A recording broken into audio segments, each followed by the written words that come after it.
Assalamu alaikum dostlar. Jaz geldi, жерге жан кирди, буюрса көк чыгып баштады. Ал эми баарыбыз билгендей 21 марттын Орус майрамы. Мага бир эле нерсе эсе жагат.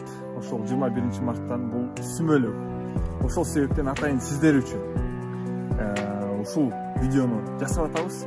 Сүмөлөк кантип жасалат? Канча убакытта жасалат?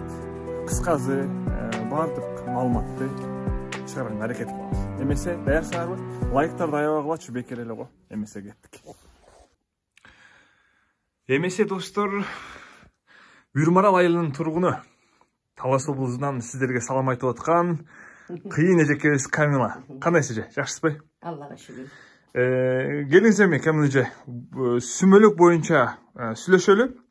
Кантип жасалат, адегенде эмнеден башталат, кандай пайдасы бар? Ошол тууралуу айтып берсеңиз. Жакшы болот. Саламатсыздарбы? Биринчиден бул будайды алып, тазалап, таптаза кылып жууп, жалаң өнө турган будайларды алабыз. Жууп, тазалап, обязательно таза кылып, анан монтип неме кылабыз. Патносторго салып, 17-18 градус температурада жабып, караңгы жерге бала чакага көргөзбөй, бетин апапак мата менен жаап, күн эрте менен таза келип, тараталып, тазаланып келип анан бул будайды сугарып турабыз. Анткени будай деген өнүп чыгыш керек жерден. Жана жер жарылып көк чыкты дегендей, бул деле ошо көк чыгыш үчүн ошону салкын караңгы жерде кармап, ушинтип өндүрүп алгач чыгарып алабыз. Анан бул чыккандан кийин муну тартып, илгеркилер жаргылчакка тартчу экен, жанчыш экен. Эми азыр заманбапка жараша мясорубка менен тартып алып, сүтүн чыгарып алабыз дагы. Через марлы өткүзүп, тазаланып, албетте кыз келиндер келип кошулат, чоң апалар келет, марлиге салып, тазалап жууп, жалаң сүтүн алабыз. Сүтүн алып, анан өзүнө жараша канча килограмм будай болсо ошончо ошого жараша унду салып, анан казанга апарардын алдында майды коюп, бысмылланы айтып, 41 ойма салып алабыз алды менен. Алланын алдында Куран окуп, өткөткендерге, чоң ата, чоң апаларга айшыгып Куран окуп алабыз. Анан бул даяр болгон немени смести алып барып казанга коюп, анан колубуздан келишинче жаңак, өрүк, мейиз, нават, кант салабыз буга. Анан казанды толтуруп кайнатып анан Камила эже, будайлар момундай болуп канча күндө өнүп калат? Бул эми караганга жараша болуш керек.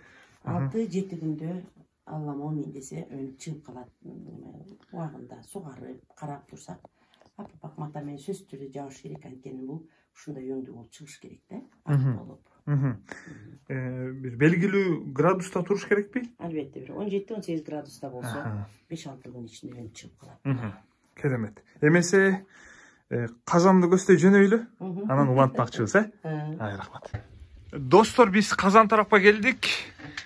Бул жакта сүмөлөк кайнап атат. Анан эми ушул боюнча бышыруунун эрежеси кандай, эмнелер кошулат, ингредиенттер арасында эмне бар? Ошол боюнча айтып берсеңиз. Сүмөлөккө жана кайнат неме унду чалап келип алгандан кийин эле өрүк, мейиз, жаңак, нават кошобуз. Анан сууну куюп алып, монтип кайната беребиз. Бул деген таңаткынчакты кайнайт. Жети да бар негизи. Анан улам кайнап көксө берген сайын кайта суу. 140 литр суу куябыз буга кайта дагы. Улам куюп отуруп. Ошо менен таң атканда буйруса бышып калат. Канча саат кайнайт? 24 саат кайнайт негизи. 24 саат. Ошондо бул бышып чыгат. 1 суткада? 1 суткада бышып калат. Мынакей караңыздар. Угулуп атат, түбүндөгү таштар, үстүндө жаңгактарды көрүп атабыз. Сиздер кандайсыздар? Чоң апа кандайсыз? Жакшысызбы? Сизден да бир жакшы сөз болсун. Кагалайым. Келгениң жакшы болуп кел. Биз мына көпчүлүк менен кыргыздын илгерки ата бабадан алган сүмөлөгүн бышырып атабыз. Бул сүмөлөк бар элге, журтка тынччылык, бейпилчилик, токчулук каалап, элдин журттун конуш тынч болушун каалап, ушинтип ата бабаларыбыз жасаган, урпактары ошону улантып жатабыз. Биздин онда жаш келиндерге жаш кыздарга үйрөтөбүз. Алар да ушу ата салтын улап, кыргыздын салт санаасын жоготкон максатта жасап жатабыз да сүмөлөк. Сонун достор, мен ойлойм көпчүлүк эле сүмөлүктү күтөт. Буну эми мен билишим боюнча, угушум боюнча, бир ушул чоң айыл өкмөттө бир саналуу эле адамдар жасайт. Саналуудан да мурда жалгыз сизди жасайт деп уккам. Эмесе ишиңизге ийгилик, колуңузга береке. Буну бышкандан кийин эмне кыласыздар? Таратасыздарбы? Элге таркатабыз. Айылыбызга, жамаатыбызга таркатып, дуа берет. Жакшы сөздөрдү айтып берет. Ыраазычылыгын аласыздар демек, Кандай пайдасы бар bundan эми? Витаминге толуу болсо керек, Ячым апа. Бул эми жети даамдан жасалып атат да негизи. Бул эми жакшылыктын нышаны. Жети даам деген жети сан илгертен эле биздин атабызда жакшы нышандын белгиси болуп эсептелет да.